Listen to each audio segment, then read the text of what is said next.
কি ডাক্তারবাবু? আমরা যখন ওকে ট্রিটমেন্ট করছিলাম তখন ও বারবার একটা মেয়ের নাম উচ্চারণ করছিল। মেয়েটার নাম যেন কি? সালমা। হ্যাঁ সালমা। কে মেয়েটা? ওই মেয়েটাকে টনি খুব ভালোবাসতো, কিন্তু আজকে সকালেই ওরা সবাই গ্রাম ছেড়ে শহরে চলে গিয়েছে।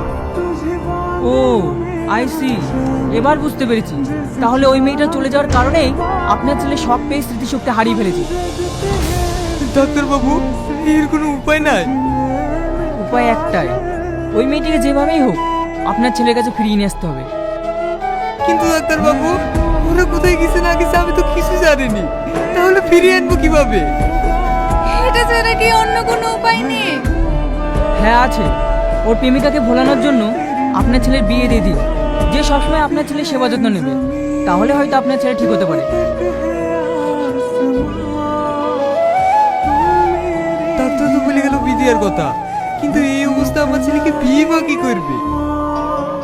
শাকিল, আমার ছেলেটাকে বাঁচাও বাপ, যে করে হোক ওই মেয়েটাকে নিয়ে এসো। কান্না করেন না আন্টি, আমার মনে হয় ওরা দিল্লিতে গিয়েছে। দিল্লি যাক আর মুম্বাই যাক, তুমি ওই মেয়েটাকে খুঁজে নিয়ে এসো। যত খরচা হবে আমি দেবো। ঠিক আছে, আপনি চিন্তা করবেন না, আমি আজকেই বেরিয়ে যাব।